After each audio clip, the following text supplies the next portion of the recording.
Susan Coffin. I'm here for ADDitude magazine today, and I'm here to host ADDitude's weekly ADHD Experts webinar. Today we welcome back Dr. William Dodson for the second of a two-part series for ADHD professionals. Dr. Dodson's topic today is the emotions of ADHD, and in fact an underreported aspect of ADHD, and he'll be talking about what clinicians need to know. A third of all adults with ADHD report that disruptive emotions are the most impairing aspect of ADHD, and yet clinicians and researchers continue to pretty much ignore the powerful emotional aspect of this disorder. Among these, the two most common and the emotional challenges that have the most impact include intense emotional shifts that are often mistaken for major depression or bipolar mood disorder, and rejection-sensitive dysphoria, RSD, which is an intense response to perceived withdrawal of love, approval, or respect. Today, clinicians will learn why it's so important to include emotional considerations in the DSM-5 list of ADHD symptoms, as well as how to distinguish bipolar disorder and depression from the emotional challenges of ADHD, how rejection-sensitive dysphoria can cause many ADHDers to either become lifelong people pleasers or just to avoid taking emotional risks, how clinicians should talk to patients with ADHD and patients to their doctors about emotional challenges, and much more. So, for those of you who don't know Dr. Dodson, let me introduce him. He is a very valued member of the ADDitude editorial board, a board-certified psychiatrist. He's been working with adults with ADHD for the last 22 years. He's a former faculty member at Georgetown University and the University of Colorado Health Sciences Center. He's a life fellow of the American Psychiatric Association and a regular columnist in ADDitude magazine. He is based in Denver, Colorado, and we thank him so much for today's webinar and for all of the work that he's done for ADDitude and on behalf of everyone with ADHD. Thank you so much for being here today, Dr. Dodson. Thank you, Susan. Before he starts, let me just outline how our webinars work. Some of you may not have attended them before. Dr. Dodson will present his slide presentation, and afterwards he will take questions, as many questions as we have time for. If you have problems listening, hearing it, sometimes the sound may be erratic. It's almost 100% likely that it's your internet connection, and you can dial in using your phone line. You simply tick telephone on your control panel instead of webcam, sub mic and speakers, and you'll see a phone number once you do that, and you'll be able to dial in. The webinar will be available on the ADDitude website. The audio of it, you can listen to it again. You can download the slides. It's at additudemag.com/webinars, and you'll also find a very rich archive of other previous webinars in that location on the ADDitude website. So with that, and my thanks, let me turn it over to Dr. Dodson. Thank you, Susan. The whole subject of emotions and mood regulation have been pretty much intentionally ignored by research. If you look at the 18 diagnostic criteria that we have currently for ADHD, they never mention emotions at all. Our diagnostic criteria were not meant for use by clinicians, by patients. They're meant almost entirely for the use of researchers. And if you look at the 18 criteria, they really don't describe ADHD that well. What they are things that can be seen by an observer and therefore counted. And so that makes for research that's easy to publish. You can do statistics with it and things like that. The problem is that in doing so, emotions get pretty much ignored because, one, they're not always there. Two, many times they're hidden because the person with ADHD is embarrassed by them. But most of all, it's impossible to measure these emotions. And so they've been pretty much neglected and ignored by research. And yet, anybody who's a clinician out there knows that it's the emotional impact of ADHD that brings people in that's really causing them the problem. And you see this emotionality coming out in a lot of different ways. One that gets people in trouble probably the most is the flash temper. And it's usually not that these people are terribly angry people to begin with. It's because they don't see it coming. both with anger and with pretty much every other emotion, the expression is very impulsive. They act or express emotion without thinking, and that's because they don't see it coming. Most people with ADHD are blindsided by their own emotions. It's just out there. They find out what they're thinking and feeling in exactly the same way that everybody else does. It's there. And that's one of the things that medications do, is it gives people the same 2 seconds that everybody else has to see it come up, decide I really shouldn't express that, and to do something else with it. And people describe their emotions as changing lightningly quick. As one of my patients says, you go from 0 to FU in an instant. One of the other problems is that people with ADHD, and Harvard is to blame for this, they use the technical terms, they either have alexithymia or dyslexithymia. It's literally Greek for either no words for feelings or the wrong word for feelings. More often than not, people with ADHD will abuse depression, anxiety, things like that, and mean something entirely different. So you almost from the beginning have to learn how that unique individual is using the words. Most people with ADHD have a very low frustration tolerance. They're easily overwhelmed by their emotions, by the stresses they experience, because a lot of times they get just completely flooded. They really don't have a barrier where they can push aside the emotional feelings of others. They pick up everything that's going in the room. And sometimes they can flip and look exactly the opposite. They can seem very cold, very insensitive, blissfully unaware of the feelings of others. They seem almost callous or narcissistic sometimes. They're exquisitely sensitive to rejection and criticism, which we will talk about in great detail. They're very excitable. They will go with practically anything. And they also experience hopelessness and demoralization because they try over and over again with the skills that people try to help them with that really don't work for people with ADHD. One of the biggest problems with ADHD is overreaction. The emotional reaction really doesn't match the nature or the seriousness of the trigger. They have a great deal of difference distinguishing between dangerous threats and minor problems. And so this is why many times they overreact, and as one of my patients says, have to be talked in off the ledge. This is one of the reasons why people with ADHD are so accident prone, or as the term in the DSM, they are dangerously daring, is that they either don't see danger and risk until it's too late, or they see danger when it isn't there, they over-appraise it. People with ADHD also rarely have any peace. One of the questions I ask people, and this is after they've started on a stimulant medication, is look back over your entire life.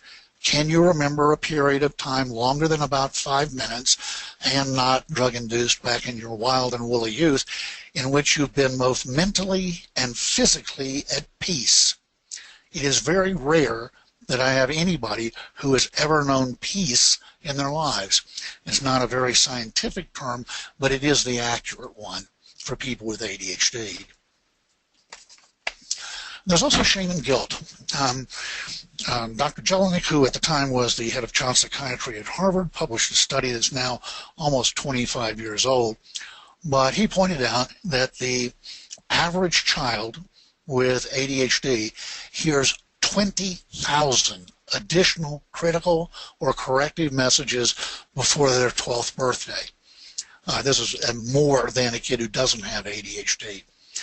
That can't but have a significant impact on the self-image and self-worth of a person with ADHD. People with ADHD have a real hard time being aware of social appropriateness and interactions, so they end up being socially ostracized, and as the saying goes, they are the last picked but first picked on. Consequently, most people with ADHD grow into adulthood with a profound feeling that they are less than in some way everybody else. Certainly they are uncool, unwanted, but sometimes they have the feeling that they are profoundly defective. The term you'll hear very commonly is that they are damaged goods and just sort of generally incompetent in the world. The resulting shame and guilt often produce a situation in which negative and positive feedback is just slings right past them. They never even notice it. They're much more in tune to the negative feedback they get. Consequently, the shame almost always dominates all the other emotions. As Freud said, shame is the master emotion. It's the only emotion that doesn't seek expression, and it can determine whether or not other emotions get expressed or even acknowledged and dealt with. There is one particular emotion,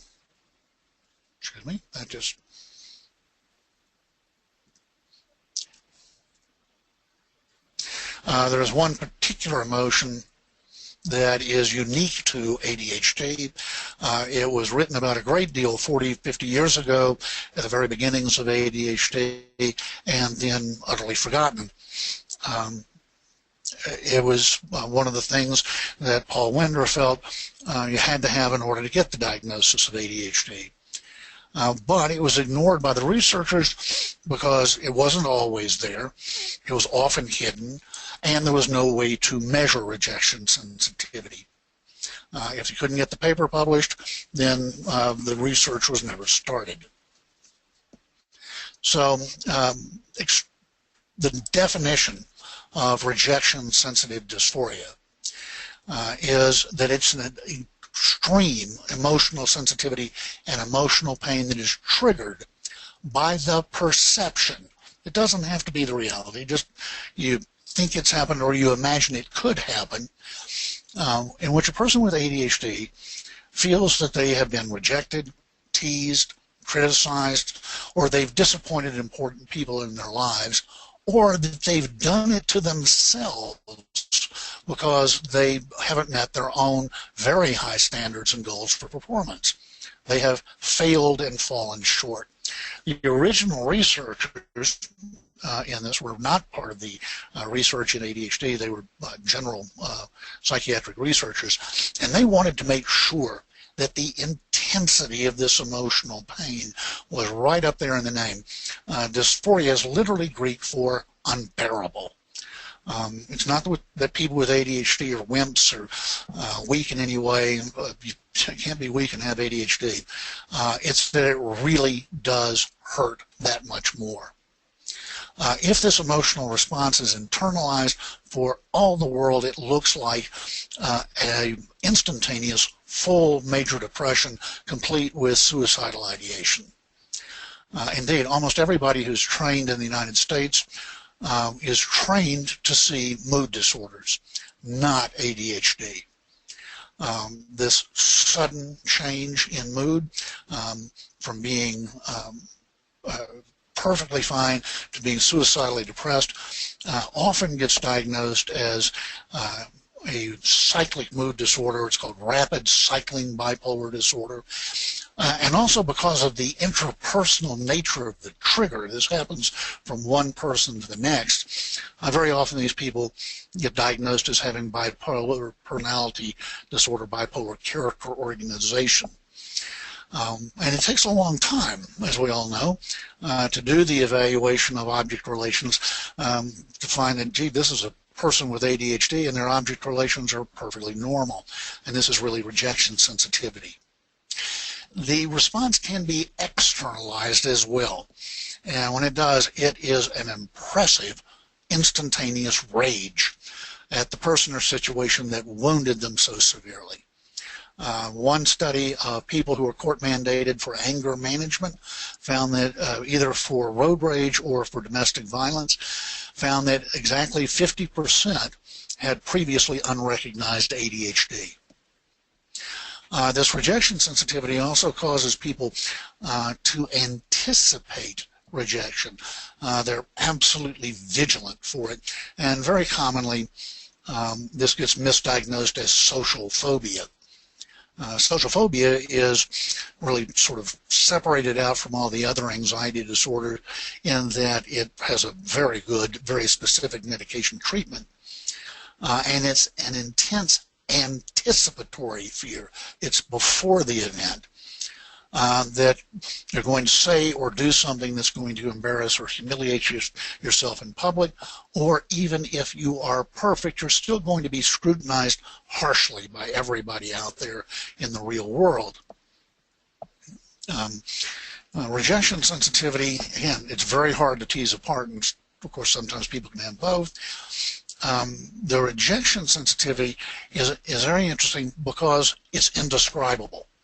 People cannot find words to describe the pain of rejection sensitivity. It's that primitive that it's before the advent of words.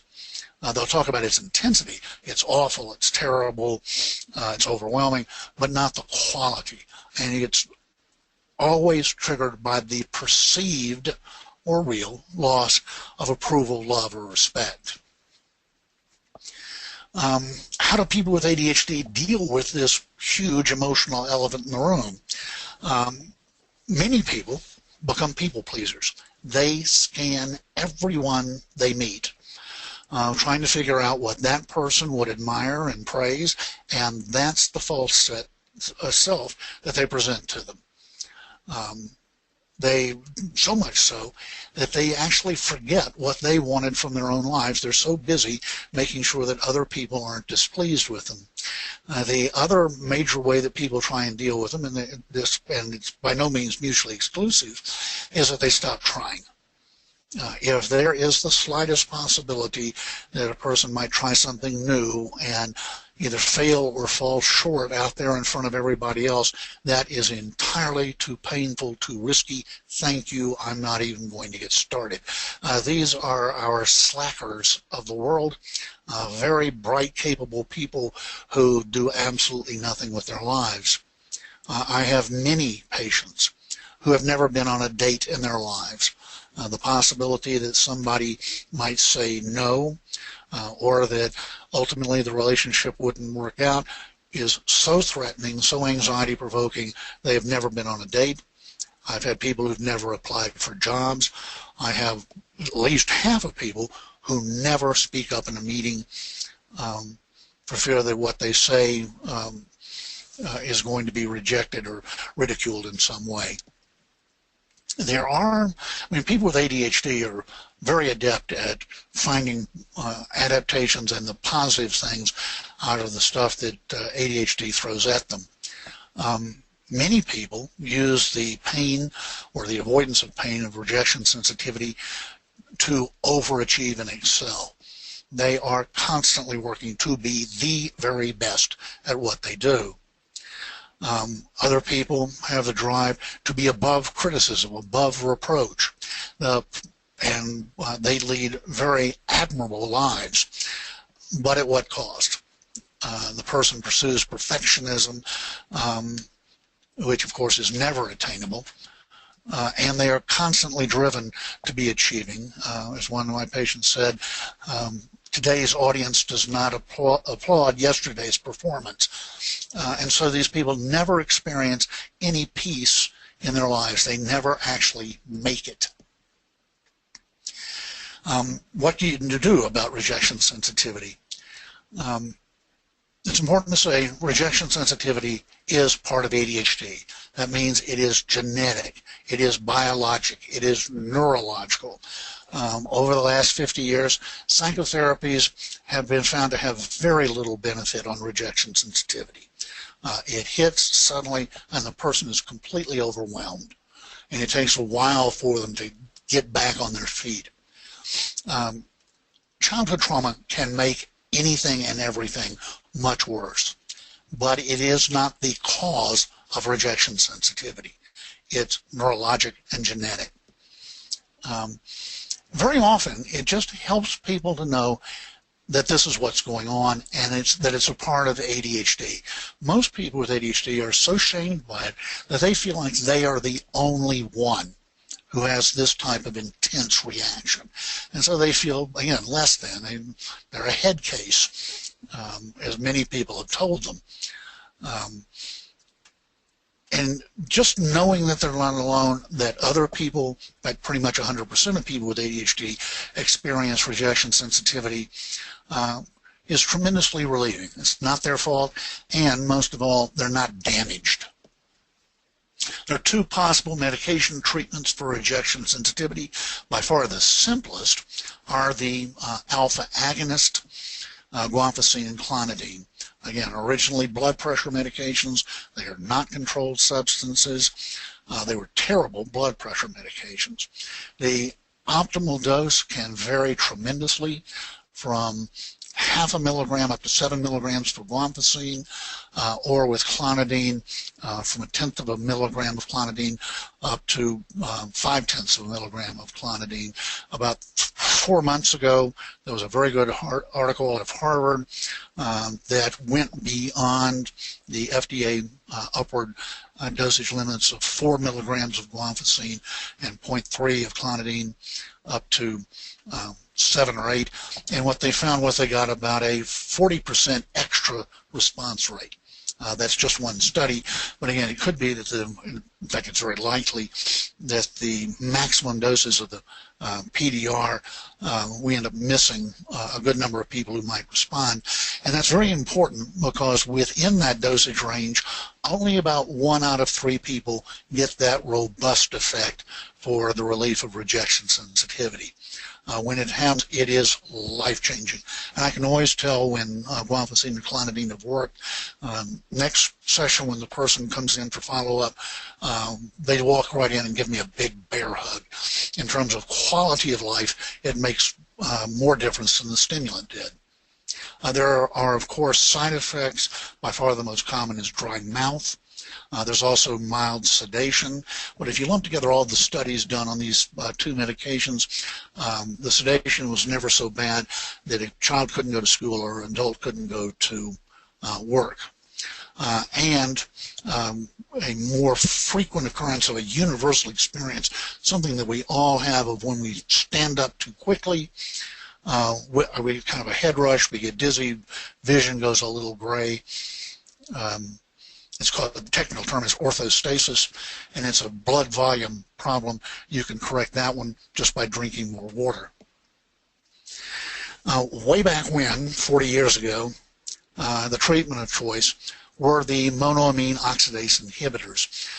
We all know these from reading the backside of any box of over-the-counter medication. On half of them, there's a sentence down at the bottom, do not take this medication if you've had an MAOI, monoamine oxidase inhibitor, in the last 14 days. The MAOIs have always been the treatment of choice for rejection-sensitive dysphoria. It's only been in the last 4 or 5 years that rejection sensitivity and ADHD have been recognized to be the same thing. Way back when, in the very first book published by Paul Winder, in which it's the first time he pointed out that this ADHD was not just a problem of hyperactive, disruptive little boys. It is something that proceeded into childhood, into adulthood. He wrote that his treatment of choice for ADHD was not the 2 stimulants, methylphenidate or amphetamine, but rather a monoamine oxidase inhibitor called Parnate. Of the 5 MAOIs available at the time, Parnate worked best and was by far the lowest in side effects. Side effects are low blood pressure.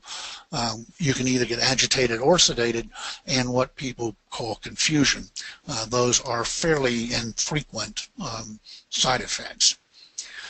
In the one study that Winder did, comparing Parnate head-to-head with methylphenidate, they found that it worked just as well as methylphenidate for ADHD, but it also worked beautifully for the rejection sensitivity. It was a true once-a-day dosing medication. It was very low in side effects. It's not a controlled substance. It was generic. It was very high quality and inexpensive. It's not FDA approved for ADHD. It's FDA approved for depression and anxiety disorders. If you have that great a silver lining, you have to have a really big dark cloud. And the problem with all the monoamine oxidase inhibitors was that there are some significant drug-drug interactions, and also what they call the cheese reaction. Any food that is aged instead of cooked, so this is aged cheeses, soy sauce, sauerkraut, that sort of thing, are high in an amino acid found in single-cell organisms that the human body doesn't use, called tyramine. Usually tyramine is destroyed in the lining of the gut by monoamine oxidase, and if the monoamine oxidase is inhibited in the brain, it's inhibited in the gut as well, and the body turns tyramine into adrenaline. And what would happen is people would eat lots of cheese, and they would get this huge spike of adrenaline. They'd get a terrible headache, and some people actually died of strokes.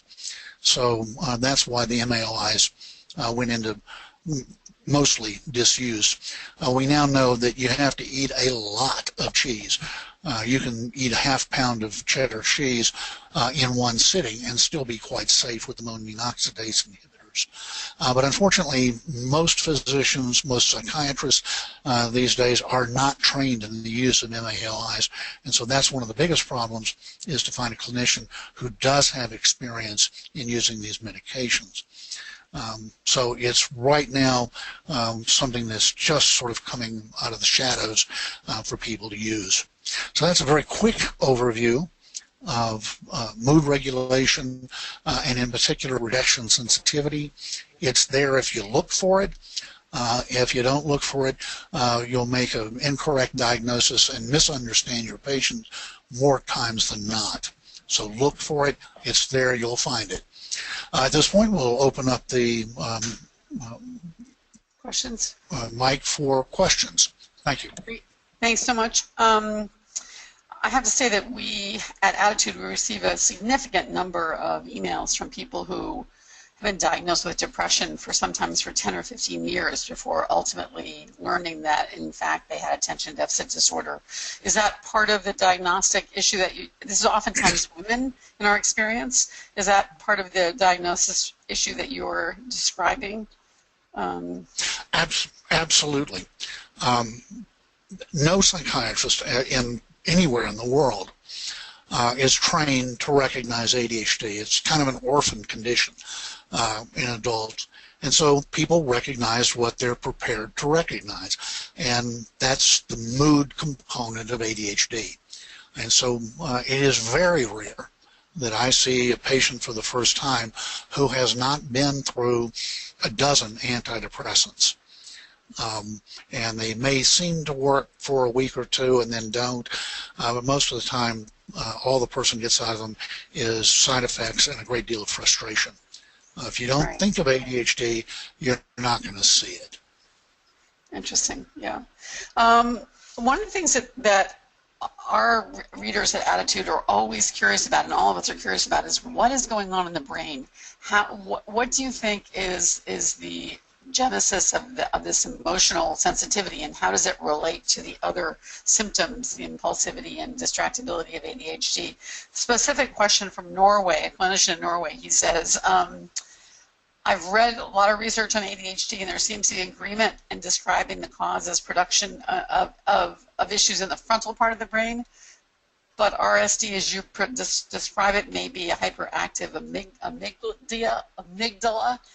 Can you please explain your thinking on the biochemistry of this phenomenon? Oh, wow, Susan. This is a whole extra presentation. Let me go through this very quickly, because we can get lost in this. We've known for a long time that the fact that these medications are mild stimulants is not how and why they work for ADHD. The evidence for that is if you feel stimulation, virtually always the dose is too high. at the right sweet spot dose, a person should not feel different.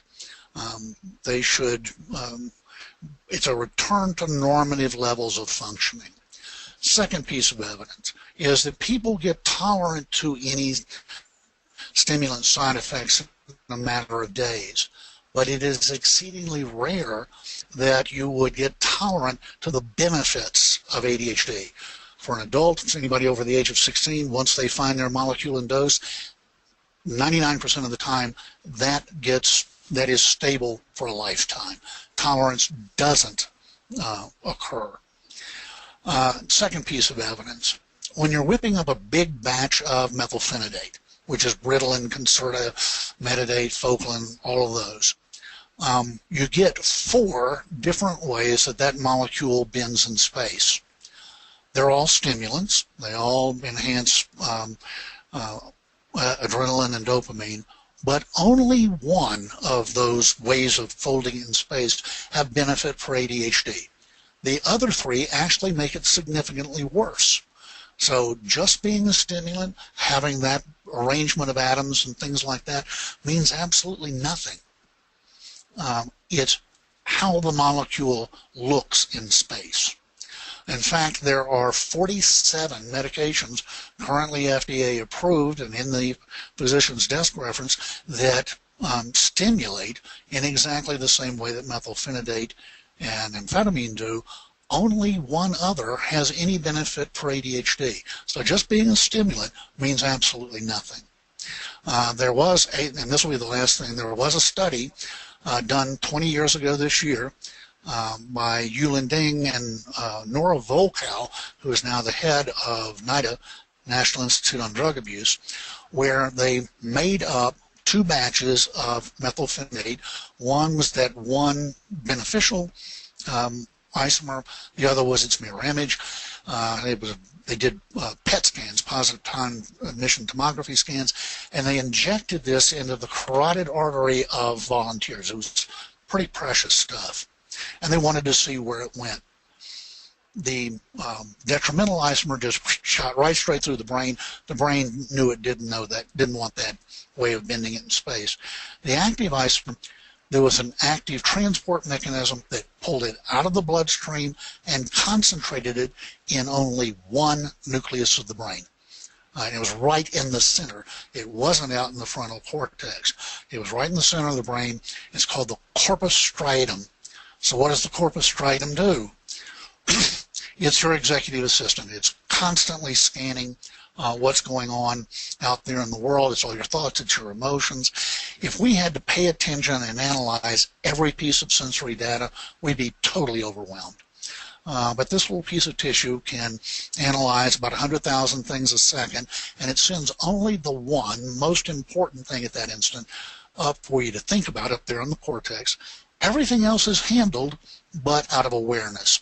So the place to see the corpus striatum at work is when we're driving a car. Driving a car is the most difficult thing that anybody ever has to learn how to do. And yet once we learn it, it's automatic. We don't have to think about driving a car. We can sing along to the radio, do whatever, because we know that our corpus striatum is going to keep us and everybody else safe. We've all had the experience of driving along, and suddenly there's something right in front of us, and even before we can process what it is, the corpus striatum has already handled it. Slammed on the brakes, swerved to miss it, start to question that person's parentage instantaneously. Imagine that the corpus striatum is only working 99 9/10% as well as it might. And rather than the one most important thing being sent up to the cortex to think about, it lets 4 or 5 things up there with no significance attached. That's how most of my ADHD patients describe their mental processes off medication. They've got 4 or 5 things up there at once for no apparent reason.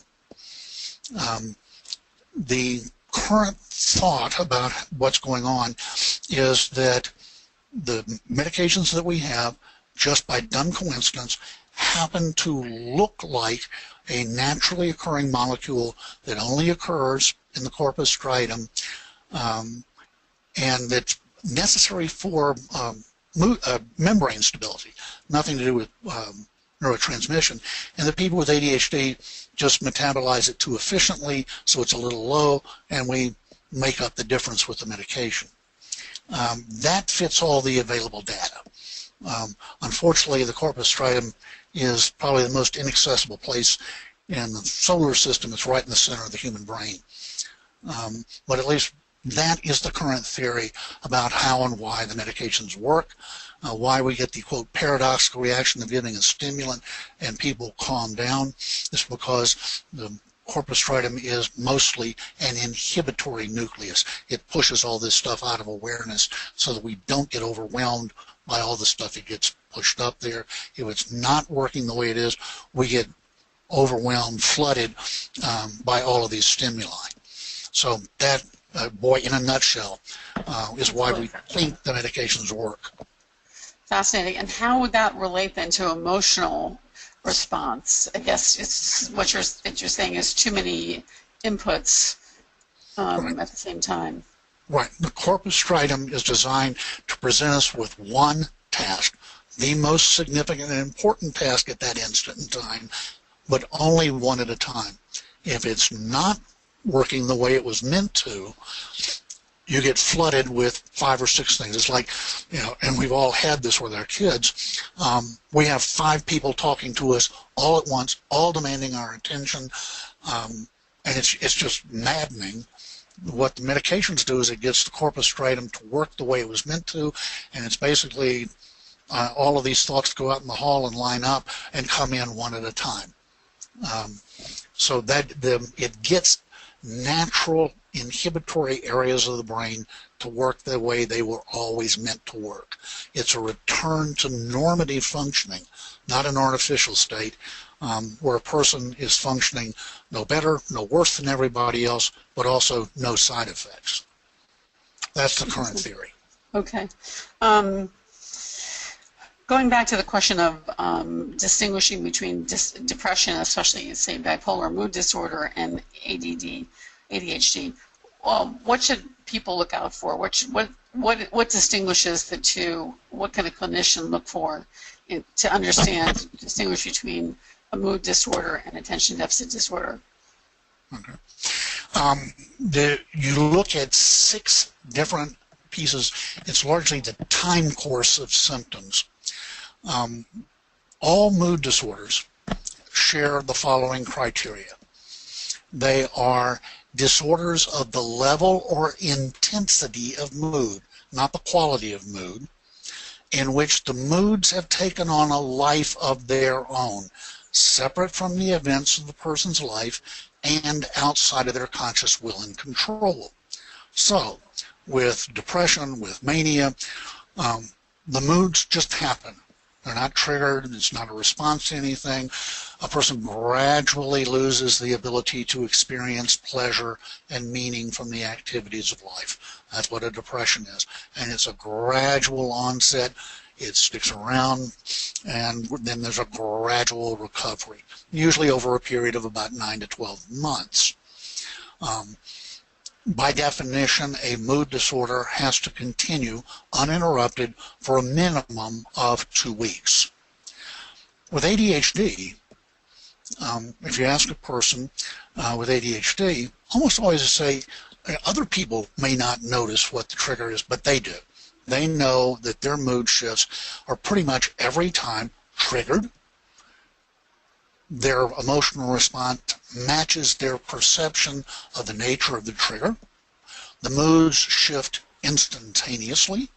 In other words, the moods of a person with ADHD are normal moods in every way except one, and that is their intensity. So just because moods shift doesn't mean that it's bipolar or a mood disorder. If they're triggered, what we call congruent, or they match the nature of the trigger, they're instantaneous and usually resolve very quickly in a matter of minutes to hours, that's ADHD. If they happen very gradually over weeks to months, stick around for a year, then resolve, and there's no reason for somebody to feel the way they do, that's a mood disorder. Okay, interesting.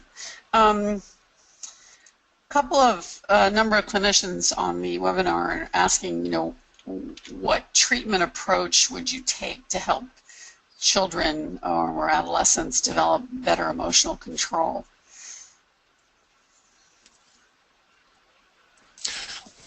I am a firm believer in leveling the playing field.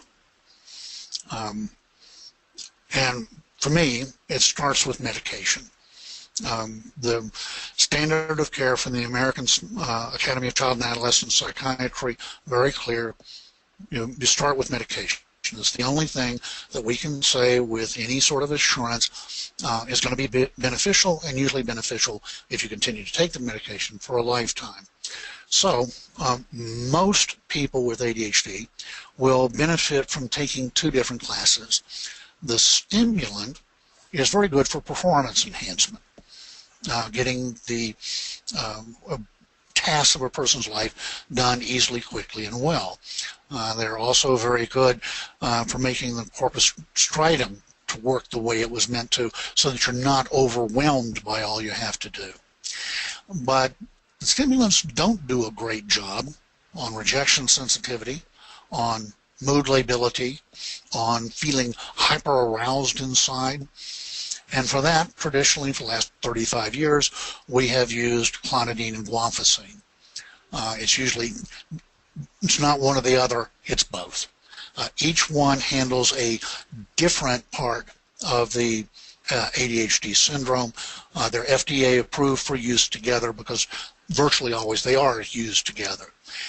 That gets the kid into the game on a level playing field for the first time in their lives.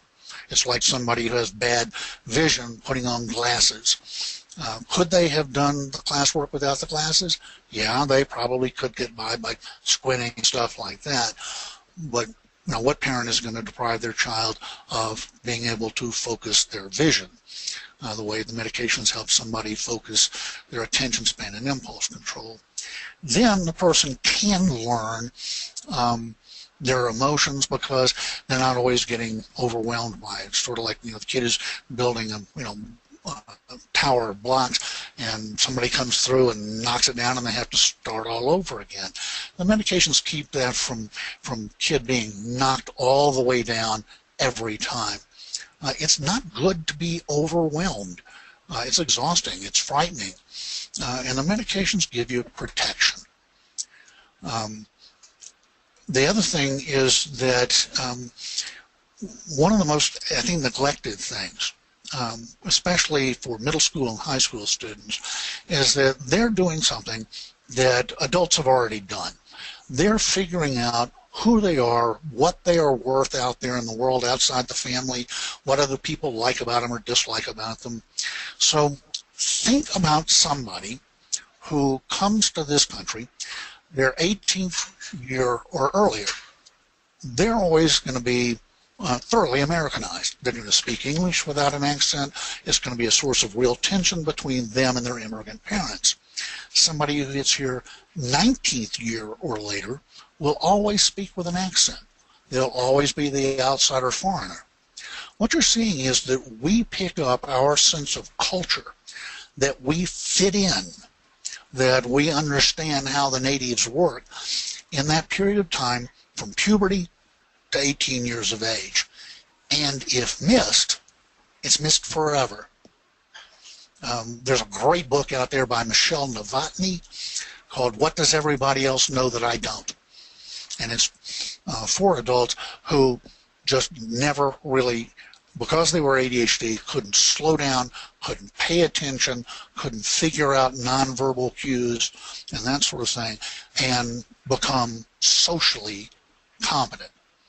And that's one of the big payoffs of being on medication is you've got to do that between ages 12 and 18 because that's when the brain is ready to receive it. So I always emphasize these medications are not just for school. You can do algebra anytime in your life. The medications are important after school, evenings, weekends, on dates, playing sports. Is how you learn to get along with your fellow human beings. Oh, it's fascinating, the timing of it. Yeah. Um, if someone with ADHD, RSD is on medication, is it at that point helpful? Can it be helpful to do some kind of therapy or other social training Yeah, in a scenario in which the person's got the other impulses under control? absolutely. Yes. Again, it's once you're in the game, you then have to learn the rules of the game. And once you're finally available, kids with ADHD are flunking socially the way they're flunking academically. It's because they can't engage. People with ADHD are incredibly bright, capable, creative, clever people. They do a great job of finding compensations if they're in the game on a level playing field. But there's some special things that kids with ADHD need that other kids don't. One of them is when we were supposed to get new diagnostic criteria for the DSM-5, and the committee just punted and didn't do anything meaningful. But one of the things that everybody was pretty confident would be part of the new diagnostic criteria was the wording was that they had a relative lack of self-appraisal ability. Now what that means is that for many kids with ADHD, the feedback loop by which we learn socially is broken. Most people with ADHD, and especially males with ADHD, can't in real time stand back as they're doing something, interacting, and observe themselves and say, okay, what am I thinking? What am I feeling? What tensions am I feeling? What effect am I having on other people? So that they can learn socially. What we do when we're learning how to get along with other people is we do something, we see what outcome it has. If it worked, we can do it again. If it didn't work, we can figure out exactly why it didn't work so we can do it differently next time. Somebody who isn't able to stand back and look at what's going on can't learn. And so this is why kids with ADHD make the same mistakes over and over and over again and are surprised each time it happens, is because that feedback loop of social learning that is dependent upon self-observation and self-appraisal isn't working for them. And so that has to be part of any therapy, any personal growth, is helping a kid with ADHD with that self-observation. You know, actually, on the West Coast, this would be called mindfulness. It's exactly the same thing. Mindfulness is a non-negotiable part of growing up with ADHD. You have to develop that because that's how we learn socially. It's interesting because, yeah, a number of people are saying, well, there must be some therapies that work with this, and in fact, you're saying yes. If your issues, say, on a level playing field, and then you tackle mindfulness, cognitive behavior therapy, whatever, sounds like it could be quite helpful, especially at that right age. Yeah. It's very interesting. Yeah. But again, the medications get you in the game. Yes, right. Then all of us, ADHD or otherwise, have to learn the rules of the game. Right, exactly. Question from David. David, do you ever see RSD look like OCD, that is anticipatory fear compensated for by perfectionism? Sort of is OCD confused with RSD/ADHD in diagnosis in the same way that depression can be? The answer is absolutely. But again, this is where diagnosticians start splitting semantic hairs, but they're important hairs to be split. In order to have the traditional obsessive compulsive disorder that we're taught in our training, the obsessions and compulsions have to be meaningless. They have a magical quality perhaps to them, but they basically sap away a person's abilities to be successful in the world. With a person with ADHD who is using structure to help them function better or to protect them from these emotional catastrophes. That is a very laudable, necessary goal and outcome. It's very productive. And so that's how you separate. Am I dealing with traditional OCD, or am I dealing with a very clever, bright person who is imposing structure on their life because they recognize they do so much better? And that's your acid test to separate the two. Yeah, fascinating. A question about borderline personality disorder and social phobia. Are those also conditions that may be confused with ADHD/RSD? Absolutely. Yeah. With rejection, sensitive dysphoria, one of the problems here is that I think a lot of the time there hasn't been a clear distinction between social phobia and rejection sensitive dysphoria, because the treatment of choice for social phobia is the monoamine oxidase inhibitors. We're probably, at least in part, looking at exactly the same things. And just it's sort of like the 5 blind men who are trying to figure out an elephant. Each one knows the part of the elephant that they see. So it is hard to separate out, and of course there's absolutely no reason why you can't have both. But with rejections, with social phobia, it's a very clear syndrome. Rarely do these symptoms and anxieties occur prior to the age of 11. You get a family history, a personal history of I was just fine until last year of elementary school, and then I became intensely anxious about being humiliated or embarrassed in public, or scrutinized very harshly. Once I finally got in the situation and it didn't happen, I was just fine. That's social phobia. With rejection sensitivity, it's the realization that practically any fool out there can grievously wound me just by frowning at me. And I'd spend the next day wondering, what did I do to make this person hate me so much? The two are very, very similar. They can be teased apart. With borderline character organization, these people are very primitive. And that's what the meaning of borderline is. That the term was originally developed because either they were very, very severe neurotics who could then drop below the border, go south of the border into psychosis. And these are people who want to merge with somebody else. They over-idealize them, and then just as soon as they're either disappointed or they feel like they're going to just be completely enmeshed in this other person, then they pull away very violently. The standard book is I Hate You, Don't Leave Me. You have to read that book if you're in the mental health field. But it's that dichotomy.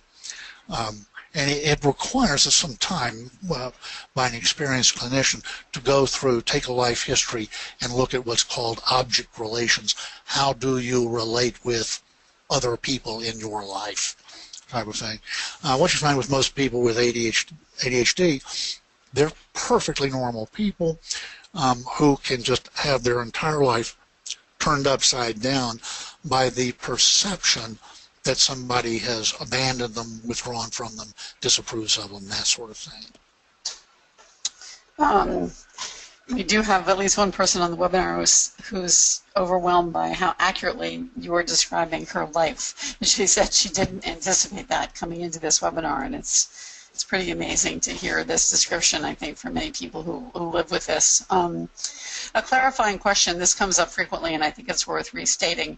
The difference between ADHD and ADD inattentive. So someone asked, are the emotional dysphoria, rejection dysphoria issues seen with both ADHD and ADD inattentive type?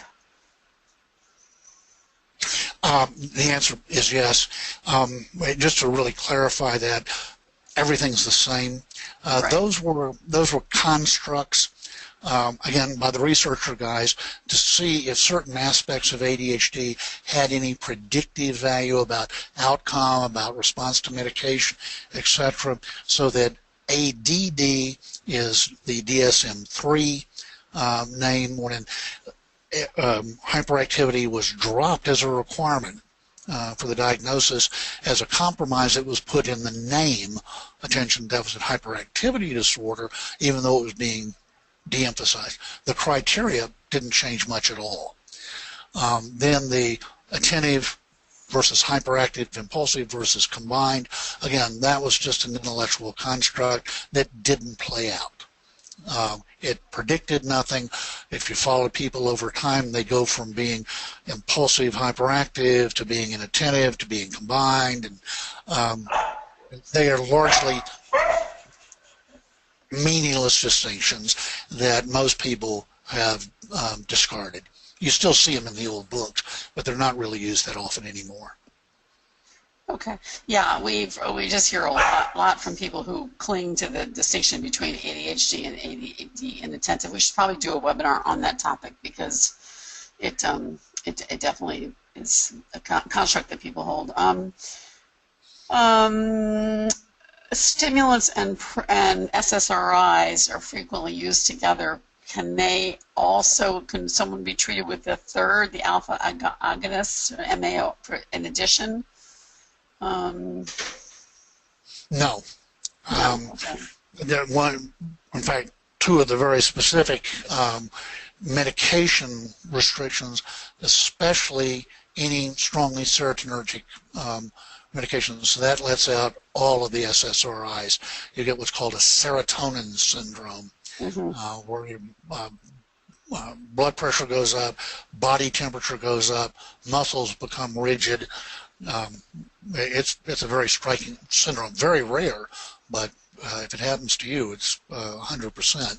So with the monoamine oxidase inhibitors, you can't have the SSRIs, you can't have the stimulants, you can't have tramadol, which is a pain relief medication. The one and only over-the-counter cough suppressant called dextromethorphan, you can't have that one. So there's a list of medications. If people want a list of that, they can contact me through my website. Do not go on to the internet and download one of the old MAOI diets. It will scare you to death, first of all, because anything that had any tyramine at all got excluded. And we now know that those were 99% incorrect. I can give you a diet and list of medications to avoid that was just updated in January. So it's very up-to-date, very scientifically sound. Most people, if you eat a good, healthy diet, do not have to change their diet in order to be on a monoamine oxidase inhibitor. So avoid what you find on the internet. Okay. Can you please repeat your website? I don't think we usually are careful to say it, and I don't think we did today. Okay. You can, clinicians can send me an email directly to me. It's Dr. Dodson, DRDODSON, at DodsonADHDcenter.com. That's Dr. Dodson at DodsonADHDcenter.com. And I will send you this, the up-to-date diet. That's great. I think we're out of time, regretfully. This is a fascinating topic. We thank you so much for all that you've done to bring clarity to the symptoms that many people live with and which seem to be just misunderstood in the general psychiatric population. So thank you for being here today, and thanks everyone. Don't forget to listen and download Dr. Dodson's slides if you're interested on our website, attitudemag.com/webinars, and stay tuned for more webinars in the weeks to come. Thank you again, everyone. Thanks, Dr. Dodson. Thank you.